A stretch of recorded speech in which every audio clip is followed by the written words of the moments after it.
자, 우리 옆에 계신 분들 한번 인사할까요? 잘 오셨습니다. 사랑하고 축복합니다. 예, 사랑하고 축복합니다. 이렇게 인사하는 게 참 오랜만이네요. 그렇죠? 자, 우리가 지난번에 이 마가복음 말씀을 보면서요, 예루살렘의 대제사장들과 서기관들 그리고 장로들을 향하여서 예수님께서 포도원 농부의 비유를 말씀하신 내용들을 봤습니다. 자, 그 말을 들은 대제사장들 그리고 서기관들 그리고 장로들이 그 비유가 자신들을 향한 이야기인 줄을 알고는 예수님을 잡으려고 했습니다. 그렇지만 그들이 이 무리를 두려워해서 예수님을 그냥 두고 그냥 가버렸죠. 자, 그러나 그들이 돌아갔다고 해서 예수님을 향한 공격이 끝난 것은 아니었습니다. 오히려 그들의 공격은요, 더욱더 집요하게 예수님을 향해 반복되고 있었습니다. 오늘 우리가 읽은 본문 말씀 13절 말씀 보면 이렇게 시작을 해요.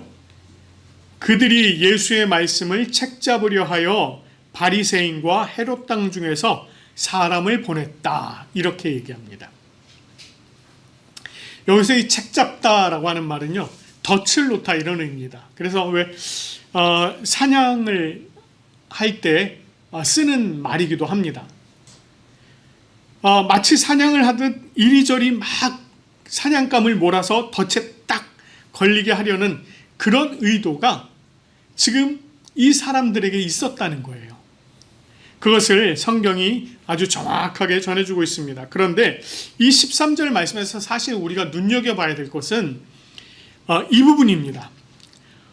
바리새인과 헤롯 땅 중에서 사람을 보냈다라고 하는 거예요. 이 바리새인들하고요, 헤롯 땅은요, 서로에 대해서 호의적인 관계가 아닙니다. 오히려 서로에 대해서 물고 뜯는 관계예요. 굉장히 관계가 안 좋습니다. 자, 예수님께서 이 땅에 오셨을 당시 유대교 내에 몇 개의 분파가 있었어요. 그 중에서 가장 큰 영향력을 가지고 있었던 것이 바로 이 바리새인들입니다. 이 바리새인들은요, 율법을 굉장히 중요하게 여기는 율법주의자들이었습니다. 그렇기 때문에 이들은 유대의 율법과 그 전통, 이거를 잘 지키고 유지해야 한다는 사명감을 가지고 있었던 자들입니다. 자, 반면에요, 헤롯 땅은 어떤 사람들이었느냐? 지금 헤롯이 통치하고 있는 이 로마의 그 통치 가운데 지금 우리가 잘 살아가려면 누구에게 붙어야 한다? 헤롯 쪽에 붙어야 한다는 겁니다. 그러니까 그 밑에서 우리가 일을 하면서 거기서 이렇게 많은 이득들을 취해야 한다, 이렇게 생각하는 사람들이었습니다.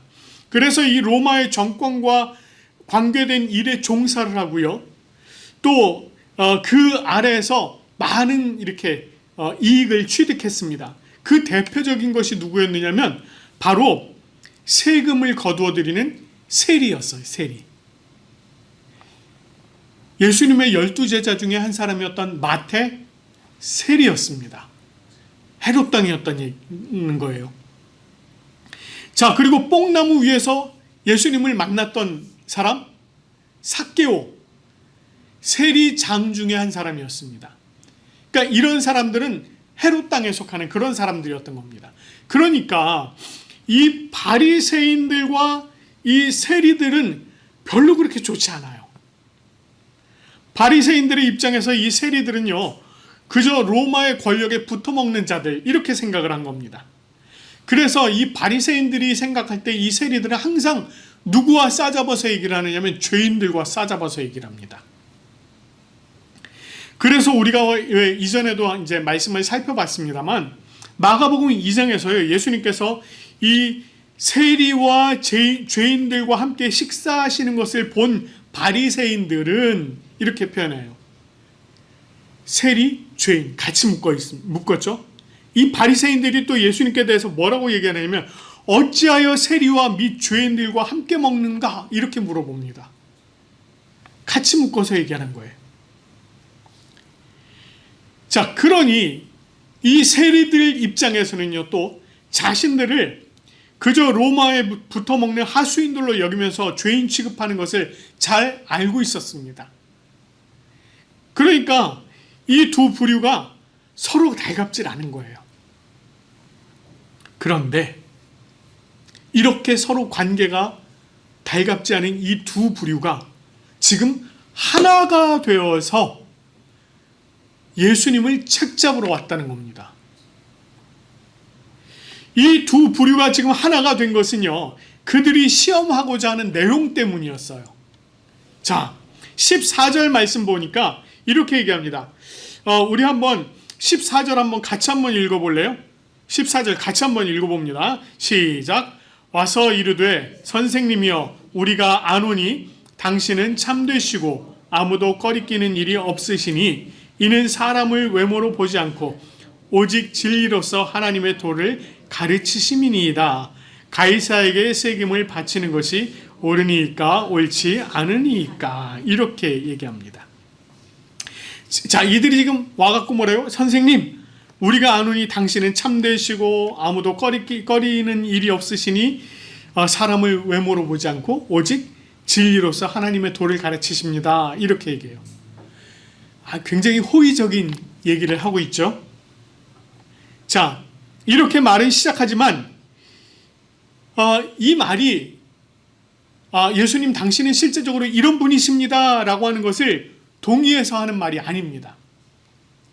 지금 단지 자신들의 목적을 위해서 그냥 입에 발린 말을 하는 거예요. 이렇게 말을 하고는 실제로 던지고자 하는 질문은 뒤에 던졌잖아요. 뭐라고 던집니까? 가이사에게 세금을 바치는 것이 옳으니까 옳지 아니하니까 바치리까 말리까 이렇게 물어봅니다. 자, 그들이요 이 세금의 문제로 예수님을 책잡으려 했다는 겁니다. 이 내용이 표면적으로는 세금 납부를 해야 되느냐 말아야 되느냐 이거를 얘기하는 것처럼 보입니다. 자, 그런데 여기는 조금 더 복잡한 문제가 막 이렇게 좀 섞여 있어요. 자, 여기서 말하는 세금은요, 주후 6년경에 로마가 유대와 이두메 그리고 사마리아를 통치하면서 그곳에 있는 주민들에게 부과하도록 한 인두세입니다. 인두세. 자, 인두세가 뭐예요? 말 그대로 머리수대로 내는 세금이에요. 이 사람의 경제적인 능력이 어떻든지 상관없이 이 사람이 건강이 어떤지 상관없이 이 사람 그냥 한 사람의 1인당 얼마 이게 인두세입니다. 그러니까 예를 들면 우리 집에 지금 10명이 사는데 다들 건강도 좋지 않고 나이도 많고 또는 어리고 해서 일을 할 수 있는 사람이 한 사람밖에 없어요. 그러면 이 사람이 세금을 10사람분을 세금을 다 내야 되는 거예요. 근데 예를 들어서 또 다른 집은 10명 중에 8명이 일을 해요. 그러면 경제적으로 굉장히 큰 차이가 나잖아요. 그러니까 이 8명이 일을 하는 집은 10명분 세금을 내는데도 아무런 문제가 되지 않는 겁니다. 이런 이런 좀 형평성에 어긋난다고 해야 될까요? 아무튼 이런 세금을 내도록 한 겁니다. 이게 바로 인두세예요. 자, 근데 이 세금, 이 인두세를 로마에다 납부를 한다 이거에는 어떤 의미가 거기에 포함이 되어 있느냐면 이것은 그때 당시 그 땅을 다스리고 있는 시저 카이사르 그에게 정치적으로 복종한다라고 하는 이런 의미가 그 속에 들어 있습니다. 결국 바리새인들과 헤롯 땅에 와서 제기한 양자택일의 이 질문에 내포된 의도는요, 세금을 내야 돼, 찬성이야, 이렇게 하면 유대인들의 입장에서는 뭐예요? 반역자가 되는 겁니다. 우리 이 유대의 종교를 철저하게 무시하고 있는 저런 자들을 우리가 따라야 되는가? 이게 되는 거예요. 반면에 세금을 내지 말아야 돼, 이렇게 얘기를 하면 이제 로마 쪽에서 봤을 때는 이거는 뭐라 그러죠? 선동하고 막 이러는 그런 인물이 되는 겁니다. 그러니까 바리새인들과 헤롯 당이 같이 온 이유를 이제 아시겠죠? 바리새인들이 세금을 내야 돼라고 하면 바리새인들이 걸면 되는 겁니다. 세금을 내지 말아야 돼 하면 누가 걸면 돼? 헤롯 당이 걸면 되는 거예요. 이래서 같이 온 겁니다. 그런데 이들의 그런 의도를 예수님께서 모르셨을까요? 너무너무 잘 아셨죠. 그래서 본문에서 예수님께서 뭐라고 그러시느냐면 그들이 외식함을 아셨다 이렇게 얘기합니다. 예수님은 그들을 향해서 이렇게 말씀하세요. 어찌하여 나를 시험하느냐 이렇게 말씀하시면서요. 데나리온 하나 가져와 보니라 이렇게 얘기하십니다. 자, 데나리온은요 당시에 사용되었던 은전입니다. 은으로 만든 동전이었어요. 당시에 한 데나리온의 가치가 우리 성인들 하루 일당 정도가 됐다고 합니다. 노동자들의 하루 일당. 이 데나리온은 로마의 화폐였기 때문에 일상에서는 이 화폐를 사용하는 경우도 있었습니다. 하지만 예루살렘이나 성전 안에서는 이 화폐를 사용을 안 했어요. 왜요? 예루살렘 성전은 거룩한 곳이기 때문에 그 화폐, 이방의 화폐를 사용을 안 했습니다. 그런데 예수님께 가져온 그 데나리온을 예수님께 이제 데나리온을 가져왔단 말이에요. 자, 근데 예수님께서 그 데나리온을 보이시면서 말씀하십니다. 뭐라고 말씀하시느냐면 이 형상과 이 글이 누구의 것이냐 이렇게 물어보세요. 당시에 사용되었던 이 데나리온 은전에는요 가이사의 형상이 새겨져 있었고요 거기에 글씨가 또 새겨져 있었습니다. 자, 여기서 말하고 있는 이 카이사르라고도 하고 체자레라고도 하고요. 영어에서는 시저 이렇게 얘기를 하죠. 네, 그 사람을 그러니까 이 황제를 총칭하는 말이 바로 카이사르였습니다. 자, 예수님께 보여드린 은전의 앞면에는 티베리우스 황제의 초상과 글씨가 그리고 뒷면에는 또 다른 형상과 글씨가 각각 새겨져 있었습니다. 자, 그때 당시에 사용되었던 데나리온 이렇습니다. 동전 앞면과 뒷면이 저렇게 되어 있어요. 자, 여기 지금 왼쪽에 보이시는 거, 오른쪽이 여러분 자리에서 왼쪽이죠. 왼쪽에 보이는 것이 여러분 자리에서 왼쪽에 보이는 것이 카이사르의 얼굴입니다. 자, 그리고 오른쪽에 있는 것은 이 카이사르의 어머니의 형상이라고 해요. 자, 여기 근데 이제 잠깐 이 내용을 조금 더 살펴보도록 하면 이렇습니다. 여기 동전에 어떤 글씨들이 쓰여져 있어요. 저 글씨들이 뭐라고 쓰여져 있느냐면 이렇게 쓰여져 있습니다. 자, T, 체자르, 디비, 아우구스투스 이렇게 되어 있습니다. 이게 사실은 조금 이상하죠. 생략된 글씨들이 있어서 그래요. 자, 이렇습니다. 저 파란색 글씨가 생략된 글씨예요. 티베리우스 체자르. 자, 티베리우스 황제예요. 티베리우스 황제. 디비 아우구스티 이렇게 되어 있습니다. 여러분 저 V처럼 보이는 게 당시에는 우 발음이 났습니다. 디비 아우구스티 이래가지고요. 저게 무슨 뜻이냐면 신적인 아우구스투스 이런 의미입니다. 자, 그 다음에 필리우스 아우구스투스 이렇게 되어 있어요. 자, 저게 무슨 뜻이냐 이런 뜻입니다. 티베리우스 황제 카이사르는 신적인 아우구스투스의 아들 이런 뜻이에요. 이런 의미입니다. 자, 뒷면을 한번 또 보여드릴게요. 뒷면에는 이제 어떤 내용들이 들어있느냐. 자, 보시겠습니다. 자, 뒷면에 이게 티베리우스 황제의 어머니 리비아를 여신으로 형상화한 것입니다. 여기 둘레에도 글씨가 쓰여 있는 게 보이시죠?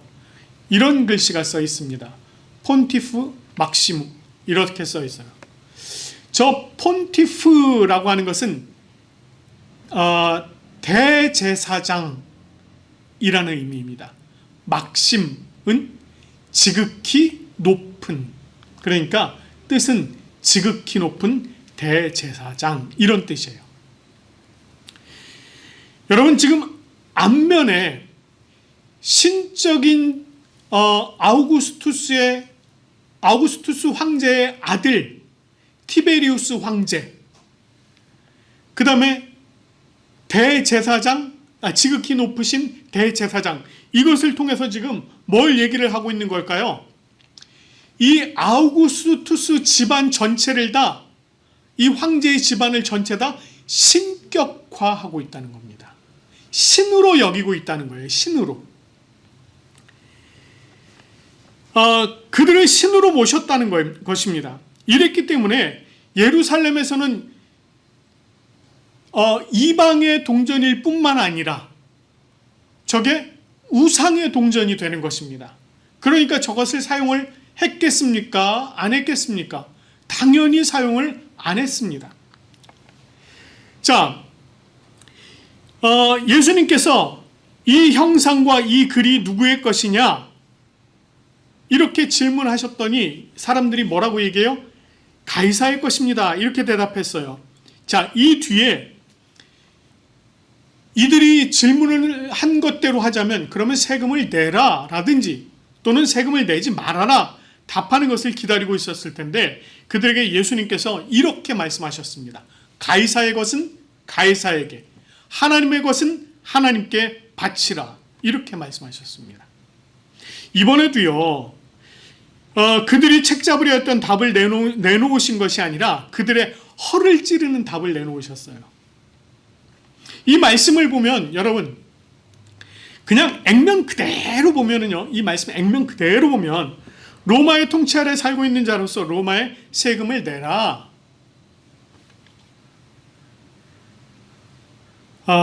그리고 하나님의 것은 하나님께 드려야, 헌금은 하나님께 드려라. 이렇게 보이죠.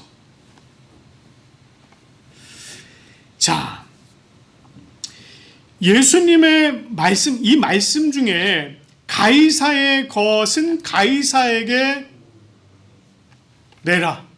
이 말은요, 우상의 것은 우상에게 돌려보내라. 이 소리입니다. 지금 우리 아까 살펴봤습니다만 그 동전을 통해서 우상, 신격화하는 그 우상을 만드는 그런 일들이 있었단 말이에요.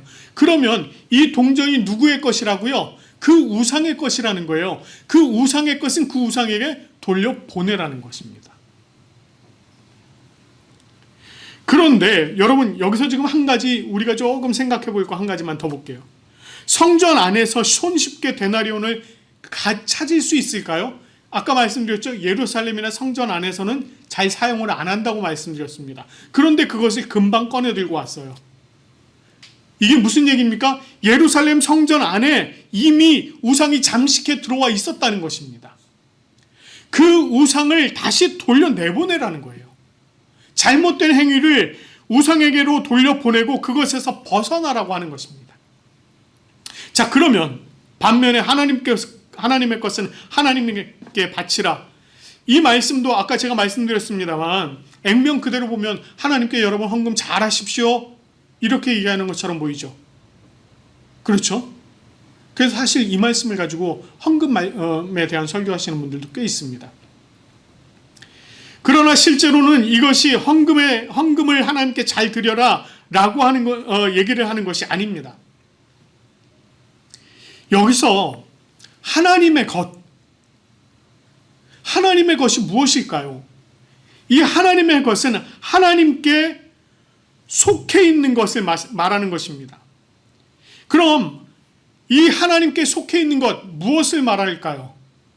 여러분 사실 이 땅에 존재하는 모든 것은 다 하나님께 속해 있는 것입니다. 왜냐하면 하나님께서 이 땅의 모든 것을 창조하셨기 때문입니다. 그러나 그 중에서도 하나님께서 창조하시고 가장 보시기에 좋았더라 하셨던 그 존재들, 사람. 우리가 요거를 조금 더 범위를 조금 좀 좁혀서 얘기를 한다면 하나님께서 택하신 백성들이라고 얘기할 수 있습니다. 그런데 이 하나님께서 택하신 그 백성들의 상태가 지금 어떻습니까?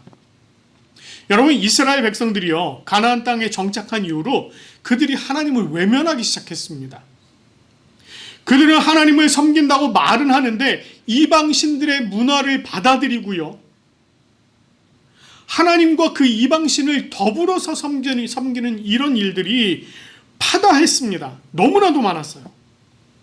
하나님께서요, 그들에게 선지자들을 보내셔서 가증한 행위에서 돌이켜 하나님께 돌아오라 이렇게 선포를 하셨습니다. 그러나 그들은 여전히 돌아오지 않았어요.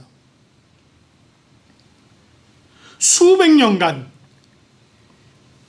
제국들의 지배를 받으면서요, 결국은 그들이 땅에서 흩어지는 디아스포라의 삶을 살게 되었습니다.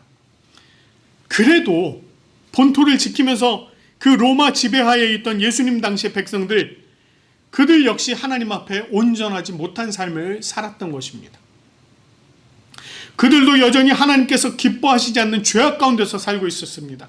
외형적으로는 굉장히 거룩한 척했어요.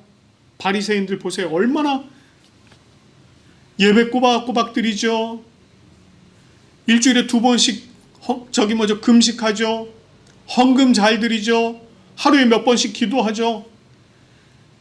사람들 앞에 거닐 때 굉장히 거룩하게 걸어 다녔죠. 그랬습니다. 그러나 그들 역시 하나님의 소유인 자신들의 삶을 정말 하나님께서 기뻐하시는 자의 모습으로 내어드리지 못했다는 것입니다. 외형적으로는 거룩한 척 그렇게 살았지만 세상 권세를 잡은 사탄의 유혹에 자신들을 넘겨주고 그것이 하나님의 뜻이라고 여기면서 그렇게 살았습니다. 그런 그들을 향해서 예수님께서 뭐라고 말씀하셔요? 하나님의 것은 하나님께 바쳐라, 이렇게 말씀하시는 겁니다. 이 뜻을 그들이 알았을까요? 예수님께서 이렇게 말씀하신 뜻을? 예수님의 말을 들은 그들의 반응은요, 뭐였느냐면 매우 놀랍게 여겼더라. 이게 그들의 반응이었습니다. 와, 놀라운데? 이거예요, 그냥. 그들이 놀랍게 여긴 것이 예수님의 그 말씀의 깊은 뜻을 깨달았기 때문이 아닙니다. 그들이 정말 그 예수님의 말씀에 감동을 받아서 와, 그렇지, 하나님의 것은 하나님께 드려야 하니 내 자신을 하나님께 온전히 드려야겠다, 이렇게 결단한 게 아니었다는 거예요. 그들은 그저 바리새인은 바리새인으로서, 헤롯 당은 헤롯 당으로서 예수님의 말씀에 책잡을 게 없는 거예요.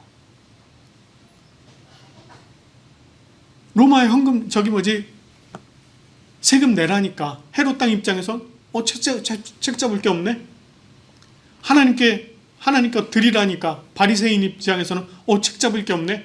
야, 이 사람 대단한 사람인데, 이렇게 끝난 겁니다. 그런 그들에게 변화가 있으리 만무했습니다. 그들은요, 여전히 어떻게 하면 예수를 잡을까 궁리하고 또다시 계략을 세우는 그런 일들에 몰두하고 있었습니다. 자, 오늘 이 말씀을 통해서 예수님께서요, 우리들에게도 가이사의 것을 가이사에게, 하나님의 것은 하나님께 바치라, 이렇게 말씀을 하고 계십니다. 다시 여러분들에게 말씀드리자면, 여러분 세금 잘 내시고 교회 헌금 잘 내세요, 이 얘기하는 거 아닙니다. 그것보다는요, 우리의 본질을 먼저 깨닫고 우리 자신을 누구에게 내어드려야 할 것인지를 깨달으라는 것입니다. 창세기 1장 27절 말씀을 보면은요, 하나님께서 사람을 만드실 때 자기 형상, 곧 하나님의 형상대로 사람을 창조하시되 남자와 여자를 창조하셨다 이렇게 말씀하셨어요. 그것은요, 하나님의 성품이 우리 안에 있고 하나님을 알만한 것이 우리 안에 있다는 것입니다. 그런 의미에서 우리는 본질적으로 하나님과 교통하며 교제할 수 있는 존재로서 하나님께 속한 자들이라는 거예요. 이렇게 하나님께 속한 자들, 하나님의 것인 우리들이 우리 자신을 누구에게 내어드려야겠습니까? 우리를 속이는 악한 영에게 우리를 내어줘야 될까요? 자신을 신이라고 말하는 자들에게 우리를 내어줘야 되겠습니까? 사람들의 손에 이 만들어진 보지도 못하고 듣지도 못하고 냄새도 못 맡고 맛도 느끼지 못하고 움직이지도 못하는 그런 우상들에게 우리 자신을 내어줘야 되겠습니까? 아니면 자연 만물의 영이 깃들었다고 여기면서 그 자연 만물에게 막 우리 자신을 내어줘야 되겠습니까? 아니요, 그렇지 않습니다. 하나님의 것인 우리들은 우리를 무한히 사랑하시는 그 하나님께 우리 자신을 내어드려야 돼요. 로마서 12장 1절 2절에 사도 바울이 이렇게 교훈합니다. 너희는 이 세대를 본받지 말고 오직 마음을 새롭게 함으로 변화를 받아 하나님의 선하시고 기뻐하시고 온전하신 뜻이 무엇인지 분별하여 너희 몸을 하나님이 기뻐하시는 거룩한 산제물로 드리라 이렇게 말씀하십니다. 우리 자신이 이 세상을 본받아서는 안 된다는 겁니다. 이 세상을 따라가서는 안 된다는 거예요. 정말 온전히 우리를 세우신 그 하나님 앞에 우리를 거룩하게 살아있는 산 제물로 내어드려야 한다는 것입니다. 우리 부산고백교회 모든 성도 여러분들 한 사람 한 분은요 하나님께 속한 자입니다. 여러분 자신을 우상에게 돌려 보내는 일이 없기를 바랍니다.